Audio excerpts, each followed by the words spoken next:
Hey everybody, welcome to the Game Space Game Show. My name is Dame, and we're so glad to be here with you today on May the 4th. We're celebrating Star Wars here.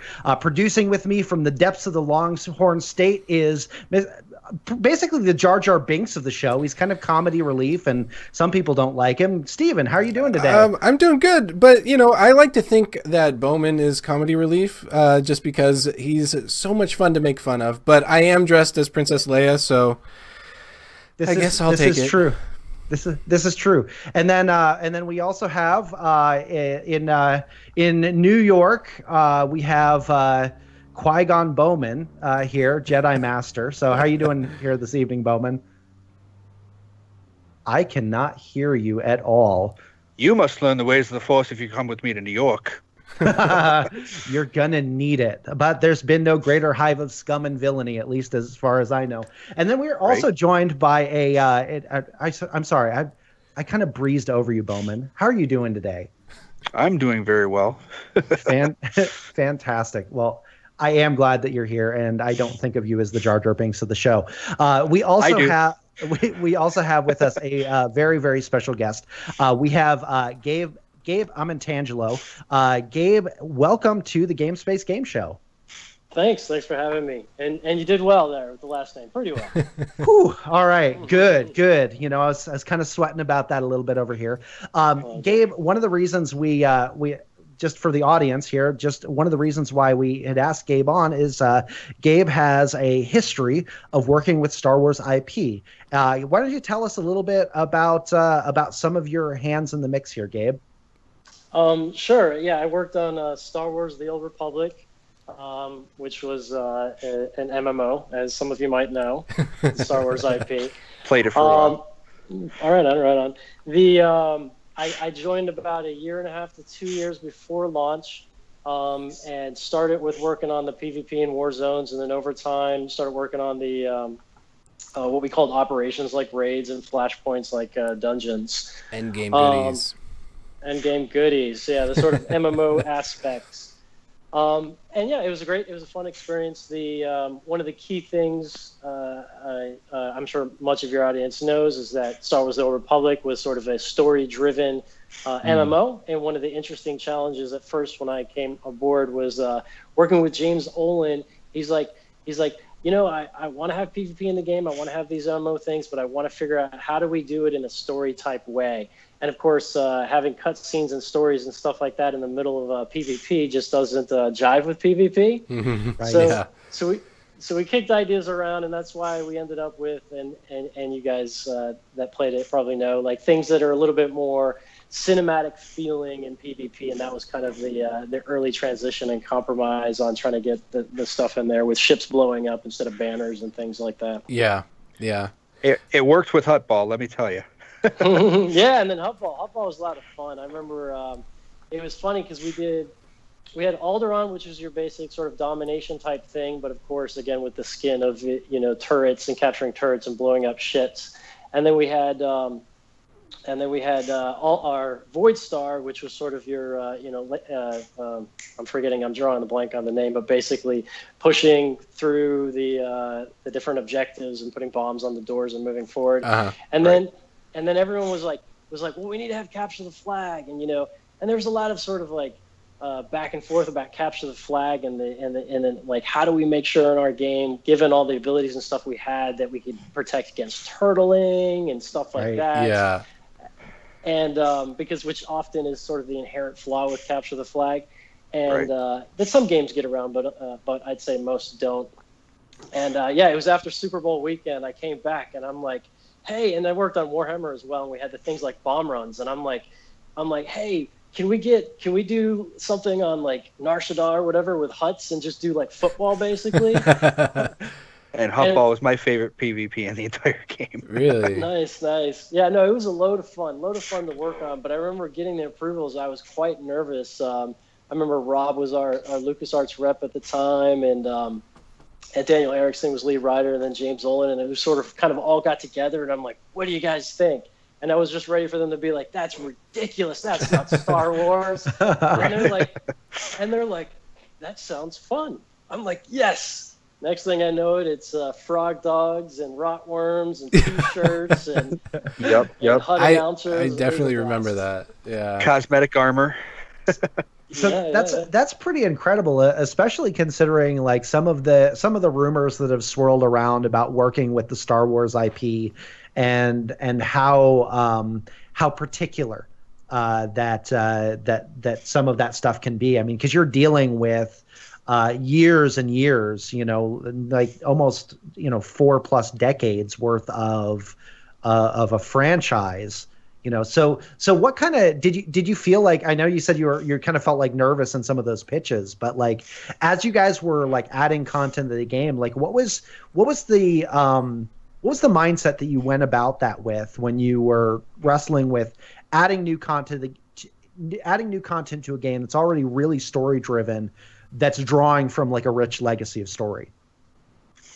Well, I mean, it's like I was saying, I joined a couple years before launch, and they had been working on it for like 6 years. So those channels, I don't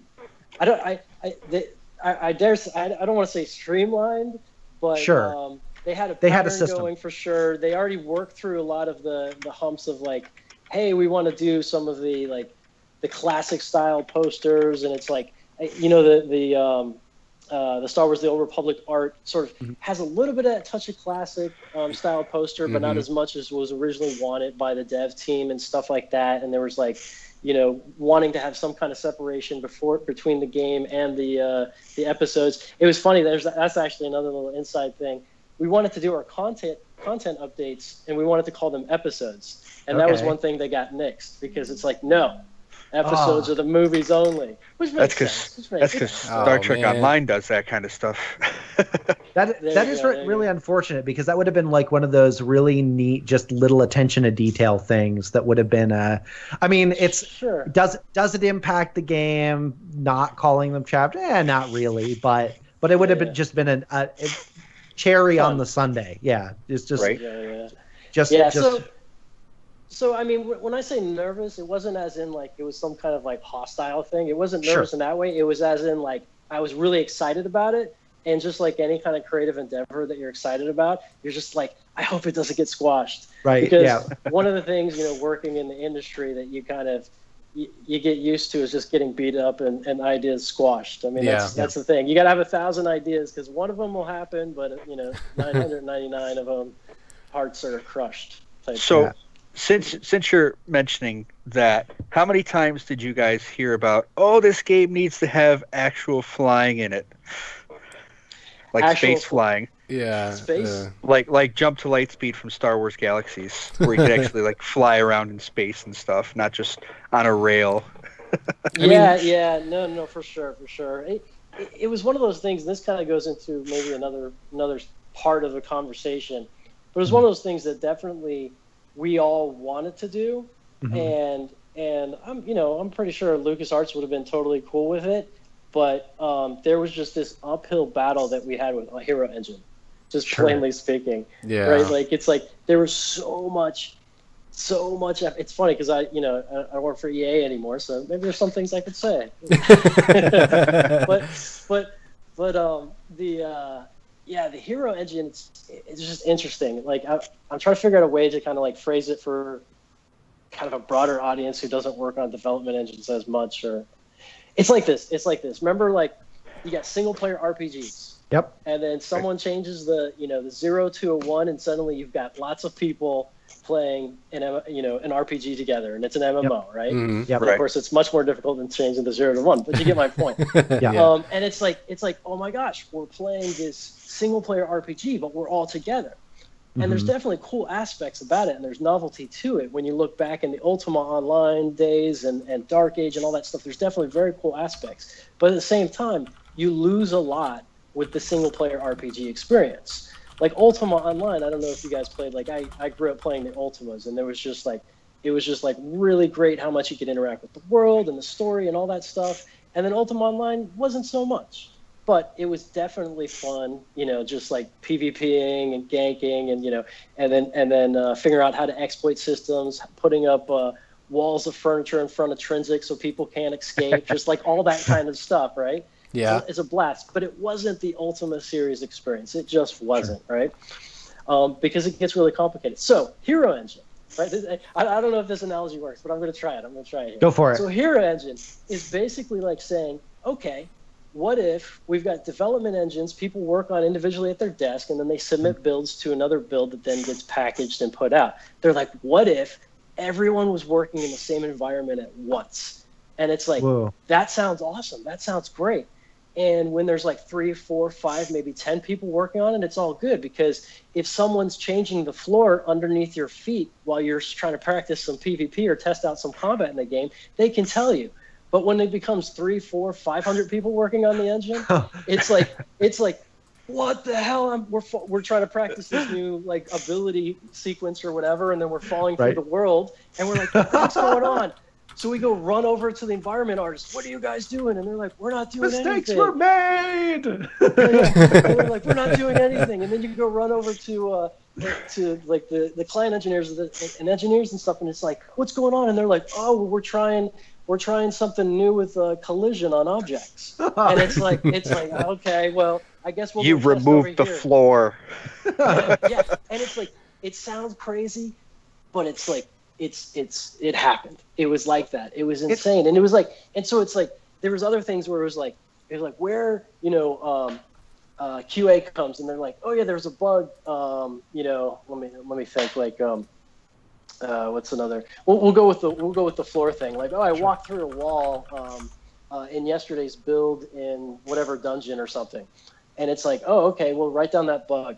And then that bug goes to the environment artist, and they're like, well, what time was that bug at? What time was that filed? And it's like, yesterday afternoon. And it's like, well, was it 1 o'clock or 2 o'clock? Because I was working on it between 1 and 2 o'clock. And then the QA is like, well, I don't know exactly when it was. And then it's like, well, closed because that bug doesn't exist. And it's like, it's just crazy, right? So then what happened, as the story goes, is as it's been told to me, is that, as the team got bigger, there was just so much effort that had to go into kind of essentially reprogramming this engine.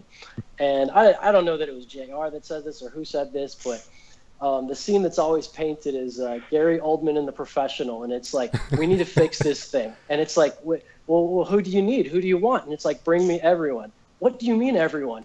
Everyone! And it was like, and that's when like I was absorbed and Mythic was absorbed and like all these places were going on to. It was like the gravitational pull of the Death Star was just pulling in teams from all over EA to get this together. Get this fixed. It almost sounds like a game within the game, almost that the game development was a game within itself. That the rules were constantly changing as far as how stuff happened. Development's a mini game for sure. Yeah, game development is for sure. I mean, there's there's books on development management, tactics, styles, etc. And everyone's got a different approach, and you take different approaches at different sizes of teams, that kind of stuff. Which maybe is a good segue into what I'm doing now. Go for it. Yeah. Why don't you go ahead and talk about that? Because you had worked on Star Wars: The Old Republic, but that is past tense. So tell us a little bit about what you were up to these days, Gabe. Sure. So a little bit of backstory on it. Star Wars: The Old Republic. We launched it. We did some updates, and then EA had overall this effort of wanting to get everyone acclimated with the Frostbite engine, which is a great endeavor, because then you can really share resources and get real economies of scale. And Frostbite engine is a great engine. Well, okay, it is from development side. I mean, I imagine players have had certain complications with it at times. But when you're sitting here with Hero Engine and you got Frostbite engine, it's like, oh, it's like the halo is pouring down. You know what I mean? Sure. So at any rate, so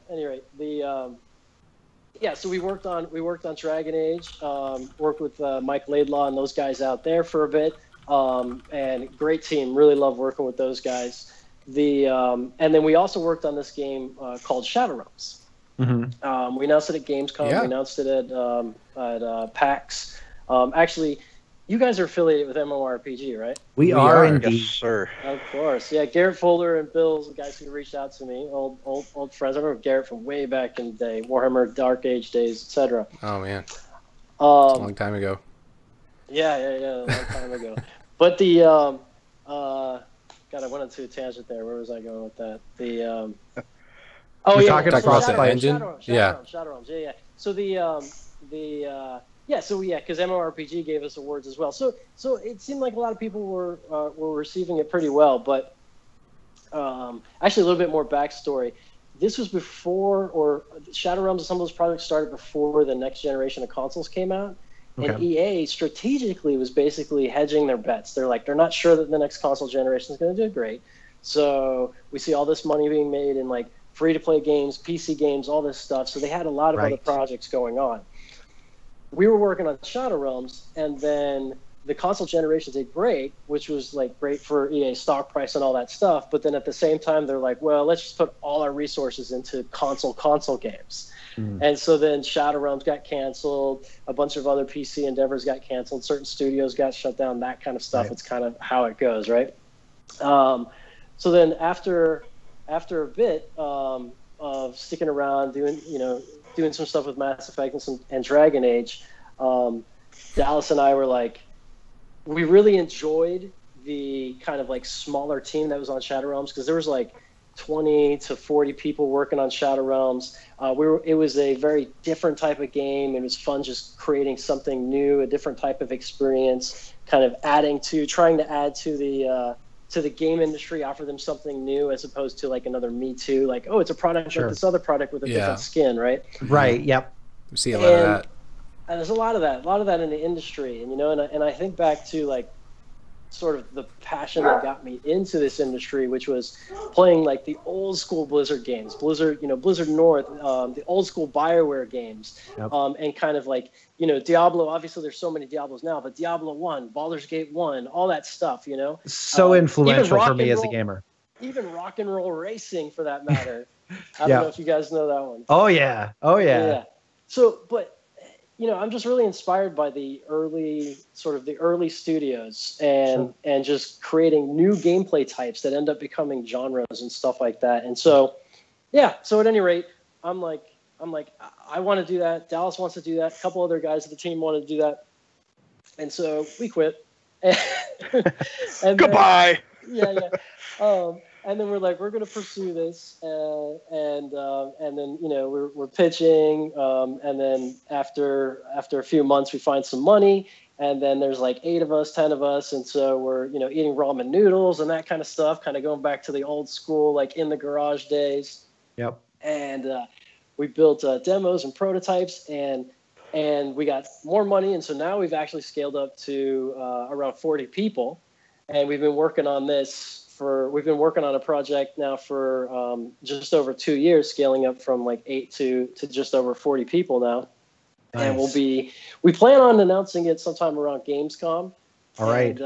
But the spirit of it is, and I can't get into it too much, but the spirit of it is trying to come up with a different type of experience, not a reskinned experience, but just a different type of experience. And essentially, a lot of our expertise, if you see the pedigree, a lot of people I work with, it's RPGs, it's online stuff. So yes, it's online, it's got RPG influences, it's got MOBA influences, it's got shooter influences. It's kind of like a hybridization, just kind of, we hope, a new feeling experience. Yeah. And the focus testers are acknowledging in that, and saying that it's testing well, so we're excited to get in front of people. We've actually had some influencers play and some professionals and stuff like that, and we're going to be doing that over the coming months, even more so. But yeah, it is. It's just different. It's not a game that it's like, I'm going to drop everything else and play this 24/7. But right. It's also it's a game that we think will be fun in the rotation of stuff and just trying something new out there. Well, that's really great, because I have like super gamers ADD, and I game with a lot of people that do as well, where my wife likes to call it gaming speed dating, where it's like, okay, we're sitting at the table. Oh man, Guild Wars 2 is going to be the game that we're going to play forever. Ding. Next, Star Wars: The Old Republic is going to be the game that we're going to play. Ding. Lord of the Rings Online, we're going to play. Ding. And then like it just kind of keeps going, in that vein of things. So it is really neat to hear that that there's some innovation that's going on, and that sounds to me that it's kind of at the heart of what you're talking about, that you don't want to give players an experience that they've had already, but you want to give them something that they're familiar enough with, that there's a connecting point and a jumping in point, but gives them something new that maybe they haven't experienced before. Am I representing that all right? Yeah. All right. Well. And it's a new IP as well. Okay. Well, that's so there's a whole lot of new team, new IP, new game type, but enough familiar elements, hopefully, that grabs people.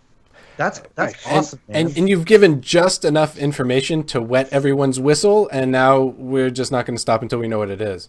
Right on. Well, I'll tell you what we'll do. Here's what we'll do is when you are at a point that you're ready to give like more details of the game and tease more details of the game, we would love to have you back to be able to do that, so that you can geek out over your game and we can geek out with you on it. I know that your time frame is a little bit limited here, so I do want to kind of ask you like a couple more questions and kind of throw it back to, but I'm going to throw it back to Bowman and to Steven here real quick in case they have any questions from what you said already. Sure, yeah. Well, I have tons of questions. Not all of them are Star Wars related though, and I don't think we have time to go down that rabbit hole. But I do. You know what I did want to know?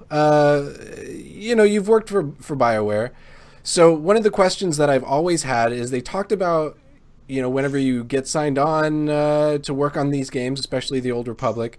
They give you like these huge story manuals that you're supposed to read, so you know all the ins and outs about what's going on in the Star Wars universe. Is that something that you had to do? Did you have to like study it like it was like a book?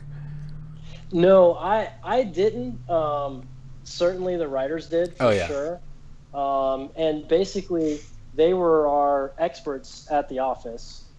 So to speak, and so anything that because like I was saying, I ended up managing a bunch of different teams, so I couldn't spend nearly as much bandwidth as they did, knowing all the little ins and outs. And so I'd say, if someone on my team pitched saying they want to do this kind of flashpoint, I'd hear it, ask for some changes, whatever, and then I would say, let's vet it with the writers, that kind of thing, and then the writers would put something forward, and so it was a team effort basically. Okay. But yeah, as far as my personal knowledge and Star Wars, I mean, growing up, it's funny. One of you, when we were prepping for the show, did the whole "live long and prosper" thing. That was me. But it was like it's funny because like me and my best friend growing up, it was sort of a rivalry between us. We're all geeks and gamers and stuff, but I was the Star Trek guy and he was the Star Wars guy. And I like them both equally. Yeah, no, for sure. I love them both. I love them both as well. It's just that when you have a best friend, you want to choose sides on things, right? Of course, yeah. And so that's what we did just for fun. But we were totally like any new movie or new material that came out, we just absorbed it all, right? Right. But yeah, it was funny because when he heard I was working on Star Wars, he's like, you're working on Star Wars now." Yeah, it's pretty funny. He won in the end. Nice. But no. Got to hide a Spock Easter egg somewhere in the Old Republic. There you go. Can't let LucasArts know. Right. All right, Bowman, what about you? So mine's not really Star Wars related, more on a game development side. So for any aspiring game developers out there, because I'm almost done with school for game art and design, any words of wisdom for what to focus on? That's a good question. Yeah, no, it's a great question. I think one of the things is the first and foremost thing for sure, and I'm sure in your classes in your program they let you know, is like you got to be ready to put a lot of time in, because it's especially nowadays very competitive. So you really got to put blood, sweat, and tears in for sure. Yep. The other thing that I think that, and I've given some talks at various classes here at like UT and stuff, but one of the things I think people tend to forget to tell their students is that you just always have to have I hate to boil it down to simply saying good attitude, but it's like you just always got to go with it. Like you always just don't get precious about things. If it's like you go in there being like, I got all these awesome ideas and I'm ready to go, and then like I told you, 999 ideas get crushed, right? Just be ready for those crushes and be like, hey, what can I do to help, right? And it's like, if you want me to fill out these Excel spreadsheets for items, item database, be ready for that, because that's what's going to happen, especially if you go to the bigger companies. At QC Games, we hired some students, and these guys, they were clever, because they were like, they knew that they were like, if I go to a big company, I won't be able to get as broad of experience as if I come to a smaller company. And it's really just about what you know. So granted, at a smaller company, putting like, BioWare as a bullet point in your resume, or Blizzard or whatever, looks much better than putting QC Games on your resume for now. Just kidding. Right. But the point being is that it's like, you just got to figure out like kind of what you want out of the industry, and be ready for it. It's like, if you're trying to build your bullet points on your resume, that's totally cool. That's totally fine strategy for your career, but just be ready to be doing, dare I say, menial work. Whereas if you want to experiment stuff, go with the smaller companies, and even having a balanced resume, if you can maneuver that's good as well. But actually, and I could talk forever about this, so forgive me, I'm just going on a rant here. If I was to say, like, if it was me, if I was to rewind in time, and it was today, because when I joined the industry, it's very different than it is today, but if it was today, I would probably try to get, if I'm coming from my program, I would use whatever contacts and stuff I can to get that first great bullet point, be that BioWare, Blizzard, whatever. Do that for a year or two, and then go to a place like QC Games. Right. Because going the other direction is harder, but if you do it that way, you quickly get a broader, like, kind of experience set. Plus, you've got that first glance at a resume, like, oh, I see Blizzard's there. Oh, and then QC Games, and it's like, at Blizzard, I see that you were there. I see the name, and then at QC Games, I see that you took on these responsibilities that you would have never taken on at Blizzard. Yeah. Right. Yeah, I've got a friend who said they would hook me up with getting in touch with somebody at Epic Games, so that's pretty cool. But me and some friends from school were thinking about starting up our own little side thing and trying to get something going on our own. Yeah, right on. Epic Games, who's that? Unreal tournament stuff. I kid. Oh, yeah. How could you? He baited me into it. Oh, come on. Yeah. That was good. That was really really good. I think you got us all. Well, you didn't get Steven on that, but I saw where it was going. You got Bowman and I on that. Hey, one more question for you, Gabe, here before we let you go. So I love the Star Wars games and have played my fair share of them. Have there been any? You said that you kind of grew up as a gamer and stuff like that. Have there been any of the Star Wars games that you found influential in your formative gaming years? Honestly, I'd say probably X-Wing, TIE Fighter. Okay. Yep. Because the whole Rogue Squadron period, and a lot of the where the Star Wars games really kind of came on the rise, was kind of like, that was like my college period. Mm-hmm. And so there's a little bit, and it was also the Ultima Online period, which really absorbed me. But before that, like X-Wing, TIE Fighter, that kind of stuff. And then I mean, my friend and mentor would hate me if I didn't say KOTOR. God love Mr. KOTOR. James Olin. There you go. But yeah. All right. No. Excellent game, of course. Fair enough. Well, Gabe, we want to thank you so much for joining us here today. Where can people find you? You know what? I'm not much of a social media guy. Okay. But so find him at the local coffee shop. Thanks for the plug. I should probably do something, especially in prep of this launch. So next time I'm on and I start teasing the game, we'll have an answer for that. You know what I did find while I was researching? QC Games has a Twitter. So they do. We probably do. Somebody did it behind your back. I think by the way, we're hiring a community person. So.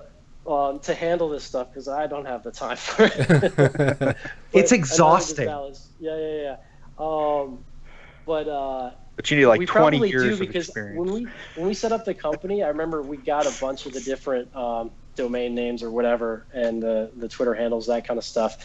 And then once we get our community person going, you'll see some activity there. So at that place. Yeah. Okay. So we'll find. We'll be keeping an eye on it and informing as it goes. Right now, it's a lot of job listings, but it's gonna get there. I have faith in you guys. Right on. Indeed, and we're looking forward to seeing what you have to share with us the next time that that you're around. Can't wait. All right. Well, Hey, Gabe Amatangelo, thank you so much for being with us, and we will see you around. Thanks. I look forward to be with you. All right. Take care. May the 4th. So he's gone ahead and popped off, and I'm going to mess around with your pictures while Dame introduces some of these other games that we're going to be talking about today. All right, fantastic. Actually, with us talking about Star Wars stuff, like we didn't really get into this in the intro, but it is May the 4th, and I think that I would be kind of remiss if I didn't acknowledge the giant impact that Star Wars has had. I mean, for goodness sake, Steven has cinnamon rolls on his head right now. I wish they were actual cinnamon rolls. I'm a little hungry. He'd be like, oh. Hey, I told you when you were prepping, that's what you should do. Just Exactly. strap cinnamon rolls to the side of your head and just mid-show, have a snack, so you'll be good. But we're over 40 years of the Star Wars IP. I mean, it's just grown from movies to books to comics to coffee mugs to clothing to video games, board games, and there have even been like some fruit items that have been themed after Star Wars. Let me get that one up for you. All right, yeah, I got a picture of that. This is absolutely fantastic. So we have Yoda grapes and BB-8 oranges, or they like clementines or something like that. Why? Because you can't. And the Jar Jar Binks tongue pop. Oh, that one I'm especially excited about. I mean, I know that. Put that back up on the screen there for a second, man, because that's disturbing. Yeah, the Jar Jar Binks tongue pop. I don't know what they were thinking. It's like, he wasn't the most popular character, but maybe they were like, there's some people out there who want to make out with him. I don't know. I know Bowman does, but I really want to know. Like, I would have loved to have been like a fly in the wall at the pitch meeting. Like, hey, we've got this great idea. We have licensing agreements with Star Wars. That's awesome. And we're gonna do one after one of the big comic relief characters in the new movie. Oh, that's awesome! It's gonna be Jar Jar Binks. That's great. And you're gonna suck on his tongue. What? And Drew F in the chat says his tongue has texture to it. Why is this a thing? I guess somebody is willing to pay for just about anything. This is where you ask, but why is the rum gone? So we've seen like all sorts of like product placement with Star Wars, but since this is a video game centric show, I'll ask you guys the same question that I asked to Gabe as well, and that is, what has there been a Star Wars game that has been influential, or that you enjoyed, or that was formative for you? There've been a lot for me. I think I know where Bowman's going to go with this one, because there's one in particular. I'm not going to say PUBG. I know. I would hope not, but I know that there's one that you've kind of gone back to playing a little bit, and that one was also part of what I enjoyed my formative game playing years. But mine goes back a little bit further than that. Really, is it further? I don't really know. So I did play Rogue Squadron. I was a fan of that game, and I got a little video of some Rogue Squadron gameplay. But Battlefront 1 and 2, they were. I think Battlefront 2, I probably played way too much. Be specific now. Be specific. You got to be careful. There's two Battlefront 1s and two Battlefront 2s. That's true. That's true. But I'm talking about not the most recent Battlefront 2. The most recent one. The original Battlefront 2. And I think it's weird that they named it that. But I mean, Battlefront 2, we've got Drew F here in the chat, and he's one of my game playing pals, and we've gone back to it. I mean, I remember going back to it to the point where like nobody else was playing the multiplayer but us, it was just like full of bots, and we still probably played it for several hours, even though it was just us against like the bots in multiplayer. So I have to ask you a question about it. Do you know what Game Ranger is? What Game Ranger is? Yes. No, what is Game that? Ranger is basically like a chat program that has servers for all these games, and there are tons of people still playing Battlefront 1 and 2. Really? Well, we know what Steven's doing after the show. GameRanger.com. I have it installed on my computer. And actually, some of the Star Wars games, like Empire at War, they've actually reintroduced actual servers for multiplayer. Wow. I think Battlefront might be one of them, actually. Well, you know what's really interesting, that what we've been talking about. So leading up to this, I did a lot of research, and a lot of the games that we're talking about from yesteryear are getting a resurgence. Even Battlefront 2 got Battlefront 2. I mean, it's not the same game, obviously, but Battlefront 2 is Battlefront 2. So, I mean, they took the name of the game, and they just created an updated version. And they're doing that with all these other games. Rogue Squadron, Episode 1 Racer. Well, Rogue Squadron is kind of a community project right now. Right. So I wrote a news piece about that over at GameSpace about a YouTube user that he has gathered a team around himself to recreate the Rogue Squadron in Unreal Engine 4.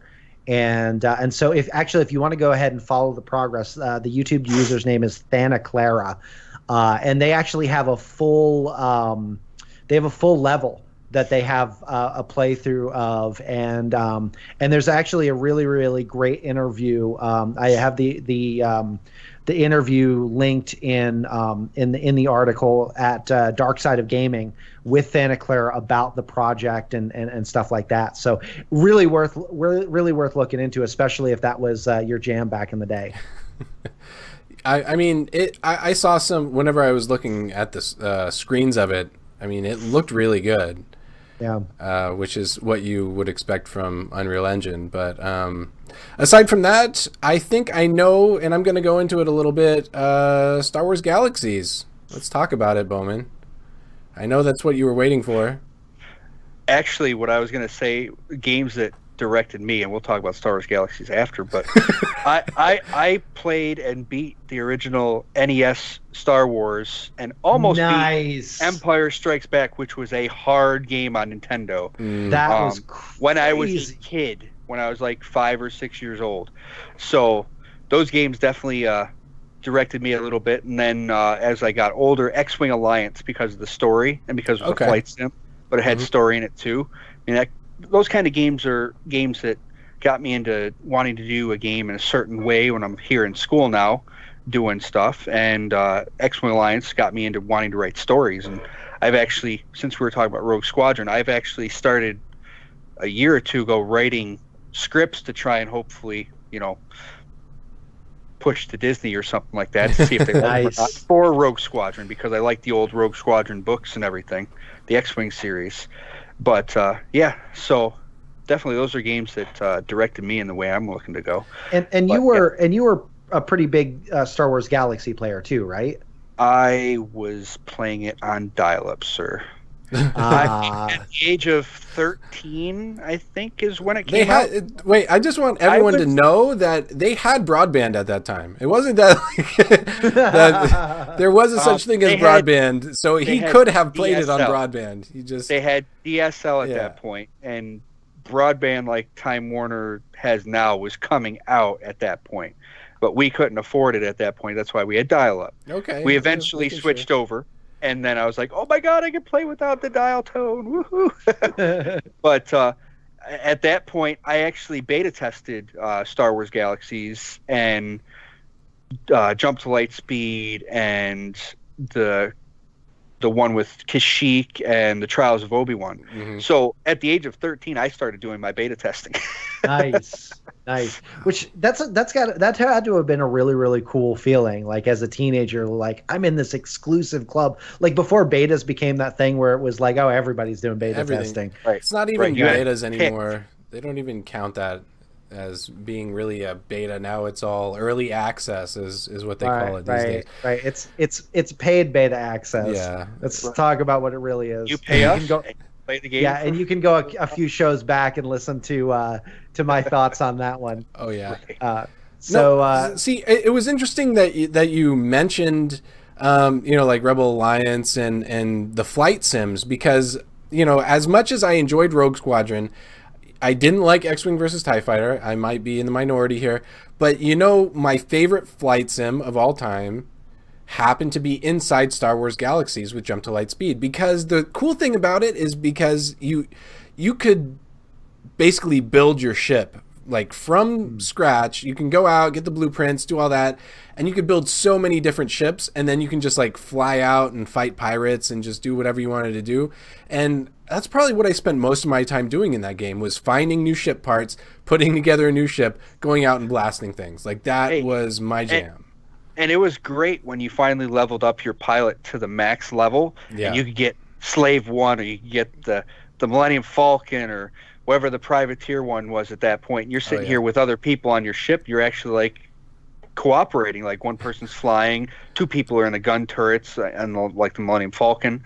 It was freaking awesome. Yeah. Well, I'm gonna actually divert from the games that were influential for you guys. I'm gonna do that because I can. I'm running the show here today. No. So I will allow it. I loved the Dark Forces games. Yes. I really like the character of Kyle Katarn. I thought they did a fantastic job of developing his character over the Jedi Knight game, Dark Forces, Jedi Knight 2, Jedi Academy. Those were fantastic games, absolutely fantastic games. So that when Gabe was on, he was talking about like being prepared for those like soul crushing moments of like, but I've got this idea and I've got this thing, and somebody steps on it. Like when Disney acquired the Lucasfilms and the Star Wars IP, and they said, "Oh yeah, by the way, the extended universe isn't canon." I'm going, no, I want a Kyle Katarn movie. Like I don't want a Solo movie. Don't get me wrong. It's going to be a Lando movie. I'm going to say that right now. And there should be. And the Obi-Wan is coming first. Yeah, I don't know. And the reports are that they are obviously getting Ewan McGregor into it, but there's reports that Liam Neeson will also be back to play Qui-Gon Jinn as the Force Ghost. Interesting. Very okay. That's rumor. That's not anything hardcore. Not confirmed. I've seen it several times, and I actually saw an interview with Liam Neeson where he said, I have not yet been contacted, but I would love to do that. I'm paraphrasing because I'm not quoting anything off a page exactly. I mean, of course they would. The last movie that he was in left him half the man that he was when he started it. So that was Darth Maul. Yeah, Well, I think we could say just those films themselves kind of left everyone involved. Qui-Gon would have been a character to keep throughout the entire original trilogy, I think, and have something happen at the end.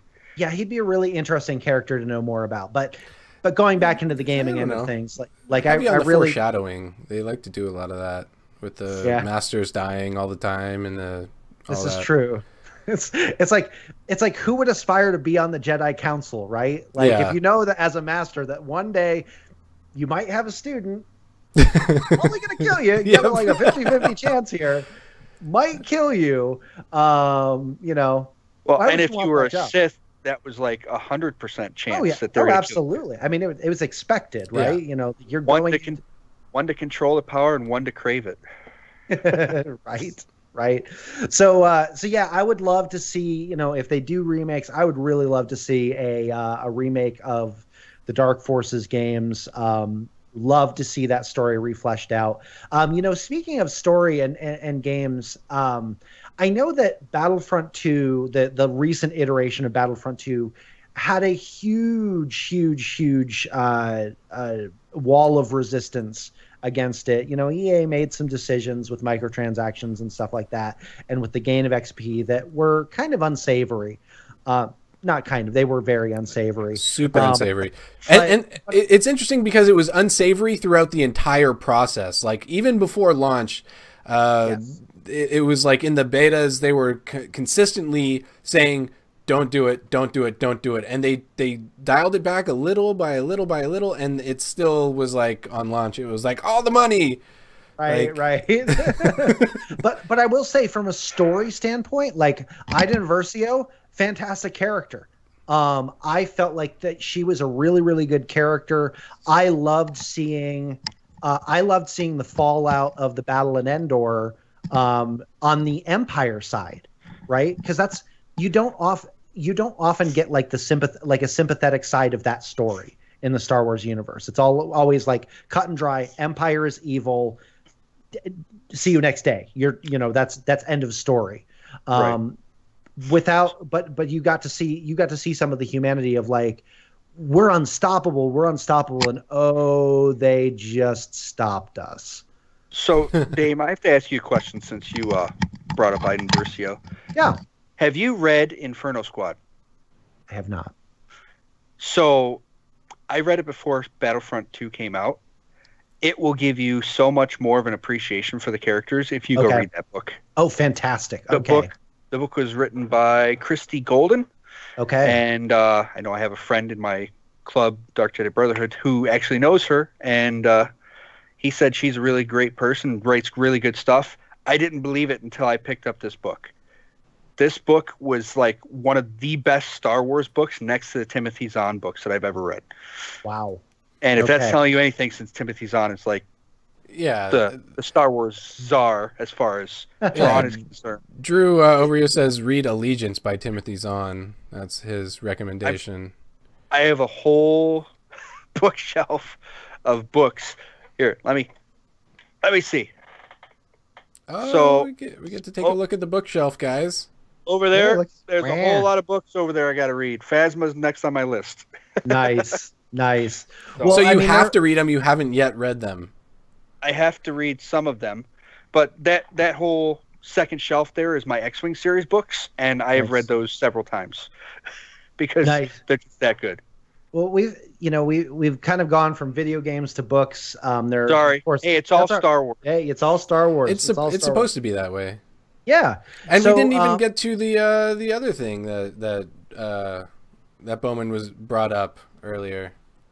Did you bring it up earlier? You brought it up earlier before the show. He brought up a thing, but the cartoon. Oh, yeah. Yes. So there is it's an anime style cartoon that LucasArts is bringing out, helmed by Dave Filoni, the Star Wars cartoon, the guy who runs it all. He is the man. I don't want anybody else touching a Star Wars cartoon because this guy is the best. It's called Star Wars Resistance. Even touch it? And it's supposed to be out sometime later this year. I haven't seen any confirmed trailers or anything like that myself, but I've seen some news posts. And I shared it with Steve here earlier. There's some names of voice artists, a couple of which, the gentleman who plays Poe Dameron, drawing a blank. Man, I know his name. And and then the woman who plays Phasma. And I am like the worst nerd right now because I'm forgetting names. But they're both doing voiceovers for their actual characters in this show. And BB-8's going to be in there, and they're going to have a whole bunch of tie-ins because obviously the Resistance was built up after, the First Order came into being, which you kind of see a little bit of that in Battlefront 2 and how they came to being. But actually, let me see. I've got the information right here. We have... Let's see. So, voice actors include Christopher Sean from Days of Our Lives. Okay. Oh, yeah. Susie McGrath, EastEnders. Scott Lawrence from Legion. Myrna Velasco from Elena of Avalor. Josh Brenner from Silicon Valley. Donald Faison, however you say it, from Scrubs. Yeah. Bobby Moynihan from DuckTales. Jim Rash from Community. Rachel Butera from Tammy's Tiny Tea Time. And where are the other guys' names? Oh, there we go. Still not there. They're still not in this news port. Poe Dameron. Oh, you just took us on a tangent that we cannot come back from now. We can't. Bowman, Yeah, we can't. there's only one way to come back from this, and this is with a Find the question. names. No. This is with a question. Have you seen the Star Wars Christmas special? Oh, yes. I think the response says everything. Okay, so a couple of years ago, so I used to do this this Christmas party every year. They called the Christmas Extravaganza, and a couple of years ago, I did a Star Wars themed Christmas party, and I made people watch the Star Wars Christmas special. You're an evil man. That's awful. It was amazing. It was absolutely amazing. It's one of those things where it really is like a train wreck or like a car fire. Like you don't want to stare into it, but like you really have Can't stop. That's like watching the Ewoks movies. Oh my gosh, I was about to bring that up. Somebody forced that on me, the Great Ewok Adventure or whatever it was called. What is that? Something like that? Ewok Adventures? I will have to say in 5th grade, the school library, the middle school library, they rented movies, and both of them were there, and I was like, oh yeah, it's Star Wars. Star Wars. So I rented them both at once, and I watched them both in one night, and I was like, Why did you watch them both?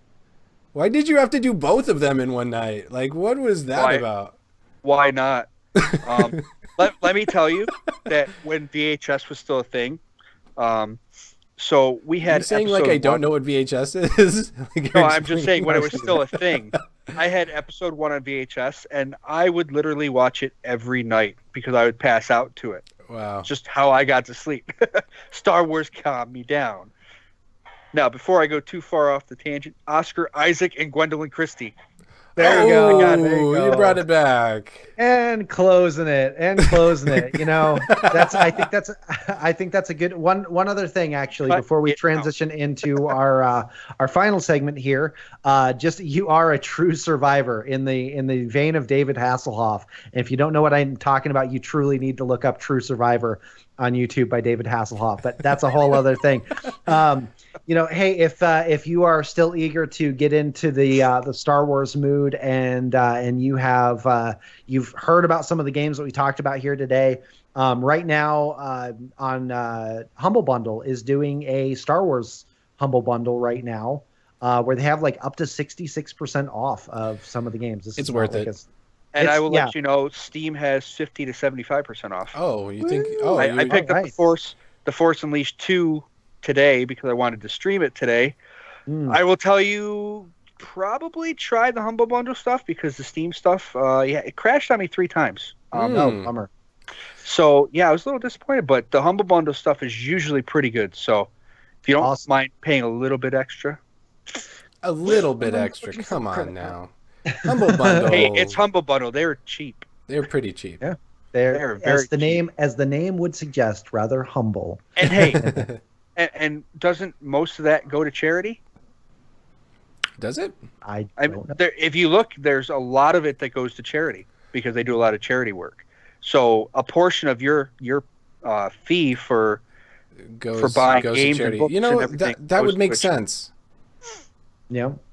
Well, hey, we're gonna go ahead into our ending segment. We had a lot of news things that we kind of pushed off to the side here, but make sure you drop over to gamespace.com to check out some gaming news that we had going on this week. Everything from some Street Fighter information to just some crazy stuff going on in the gaming space with Atari. Atari is still relevant, and we're talking about that in 2018. But we're going to get into some what are you playing this week and some plugs. So, Steven, what you playing this week, man? You know, I'm playing some things. I do want to push that Atari thing real quick because I want to mention something that's really interesting about the Atari VCS. It's not releasing until 2019, but you'll be able to pre-order it at the end of this month.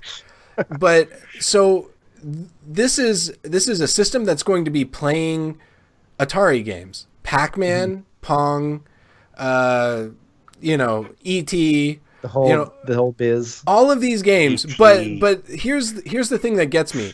It's going to be 4K capable, and It's going to have HDR features. I mean, why are they doing that? Why do you need that?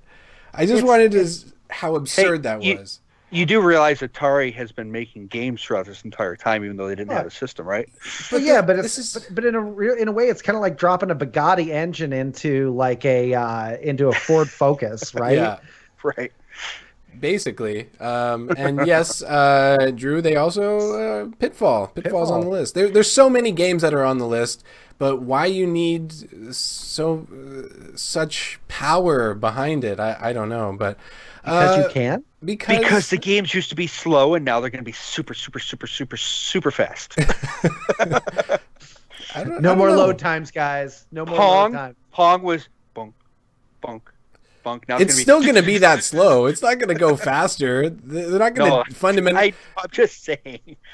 They can't just fundamentally change everything. And that's what you expect when they up it like that. You go. They could. I mean, they really could, and just play. Yeah, speed runs. Exactly, Drew. Like Drew said in chat, speed runs. Absolutely, that could be a thing.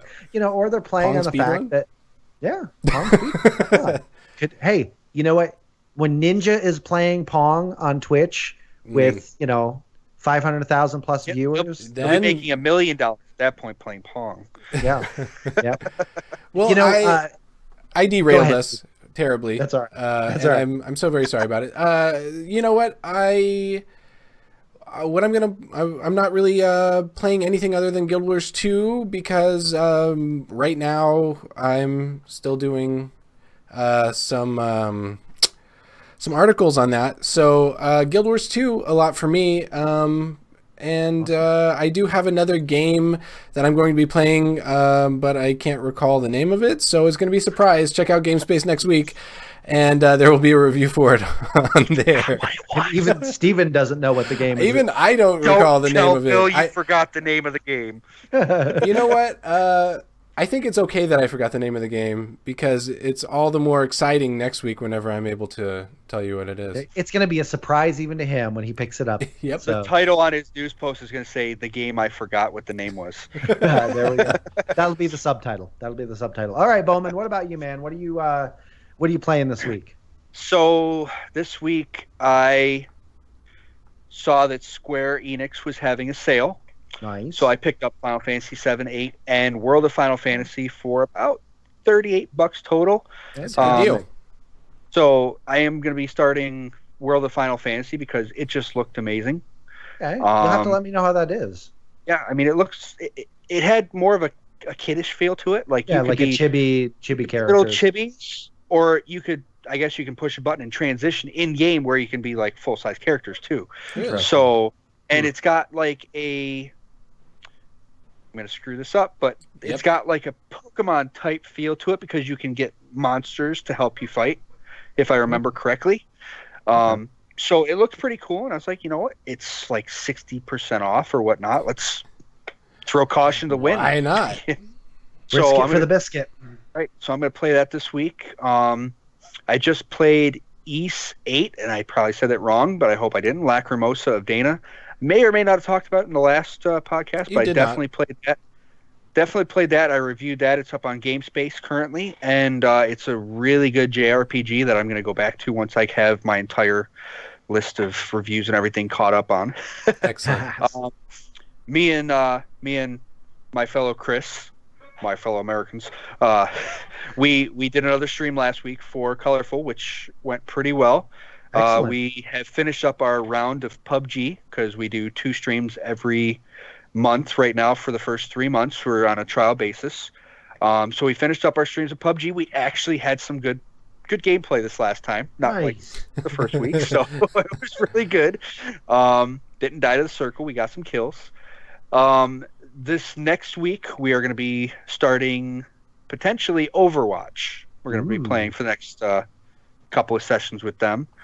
And you're asking people to overwatch you? I see what you did there. And I don't know if Chris would kill me or not because he already basically told you guys, but they've asked us to do an off stream for a tech expo in Taiwan coming up. Nice. So that's going to be cool. It's going to be like up on the big screen. So you're going to be big in Taiwan. we're gonna have to be like super careful what we say, like we already are. But yeah, we're really gonna have to throw or kick up the kick it up a couple notches. It's Taiwan. They might not know what you're saying anyway, so just go with it. We've got plenty of people to watch on the Facebook link for them, and they love it. So they awesome. love the banter and everything. We just got to kick it up a notch. I think if we're gonna have potentially thousands of people looking at us while we're doing this. Excellent. Good stuff. For me, this week has actually been like playing all of the games, every last one of them that are in existence, because I have been benchmarking a Radeon RX 580, from Power Color. It's the Power Color Red Devil. So the review for that, I believe, is posting on Monday on mmorpg.com. Excellent. And it was a little bit of an unconventional testing environment, and you'll see that laid out in the article. As some of you guys know, if you've followed the GameSpace Game Show, I'm kind of the resident Mac guy, and so I've been running. Put it in a Mac. What's that? Yes, I was like, yes, you didn't rig it into a Mac, did you? Yeah, I did. So I was actually testing it in my my Sonnet Breakaway Box 550 eGPU unit, and so that has been a fantastic experience, learning how to do all that. So you can find that there. So my gaming experience has really been all over the map this last week with doing that. But I'm also going to be reviewing Super Lucky Tales and the expansion for Windows PC coming up here this next week too. So nice. So that will be a thing. All right.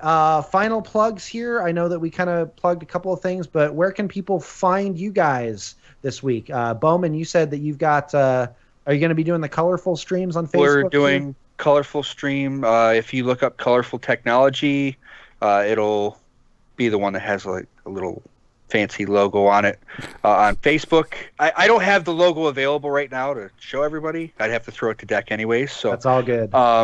But yeah, so we'll be doing that on Facebook. It's from 10 p.m. Eastern to midnight because obviously we're streaming for the daytime over there in Asia. But yeah, so that's that. I have all my handles changed. I am now at @thewolf_1 for Twitter, and everything else is the Wolf1.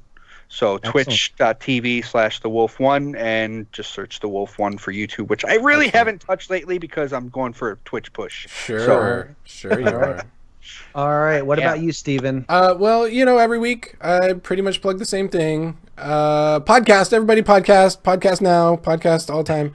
The podcast has been doing really well, and last week we've gotten some keys to hand out, and I've handed out several keys, but we still have more keys to hand out. So I'm going to give them away on the stream. You know what? I'm not going to give them away on the stream next week because I'm going to be out of pocket. So I do want to plug the stream next week. Dame will be hosting again, but I will be in San Francisco. I'm going to be doing a Bless playtest. All right. And we're going to have a lot of Bless information next week. So if you're interested... It is going to be a pre-blessed stream. Yes, a lot of blessed information on what? Yes. Well, that's for Dame to decide because he's really good at blessing things. So we're going to bless some bless. Tell him how you had to bless your Red Devil card there, Dame. Do I want to know? So check out the stream next week, and the stream thereafter, the one following, is going to be an enormous stream. We're going to have Brad McQuaid and Chris Perkins from Pantheon. They're going to be here, not here in my house because that would be a little weird, but they are going to be on the stream, and they're going to be talking Pantheon, everything Pantheon. So bring your questions and join us and follow... download our podcast anywhere podcasts are podcasting. Stitcher, TuneIn, where else are we? iTunes. We're everywhere. Spotify. We're I know I had a friend at work that I told about our podcast, and he wasn't into our channel or anything like that, but he's actually listened to a couple podcasts while he's working. So that's awesome. It's good to do while in transit or whatever. And then Dame, give us the goods. Final plug for me, and then we will get out of here. You can follow me online on Twitter at Pastor Dame, all one word. And then also I have my own personal podcast that I do with another one of the staff members here at GameSpace and MMORPG, Matt, and our good friend Sarah, called Roll the Level. That is a running conversation about life, God, and video games. And we just finished recording our second episode of our fourth season. Actually, episode 1 is already out. And we talked Far Cry 5. We did a little bit more digging into the article that I wrote on GameSpace, the editorial, The Pastor versus the Father. You can check that out on GameSpace. It's kind of a pastoral perspective on some of the religious themes of Far Cry 5. So anyway, that's what we have for the show for you guys this evening. We hope that you guys enjoyed it. Like we said, make sure that you connect with the podcast in case you miss a Friday night. We're pretty active every week, so you can find us on all of those platforms. We will be here for you next week at 9 a.m. Central Time, 10 a.m. or 9 a.m. 9 p.m. If you come at 9 a.m., you will see nothing but somebody streaming. Potentially. Yeah, maybe I'll stream next weekend. No, I won't be streaming next week. Never mind. Fooled you. So, psych. Anyway, you can catch us next week at 9 p.m. Central Time, 10 p.m. Eastern Time. We are the GS2 crew. We will see you around next week. We love you.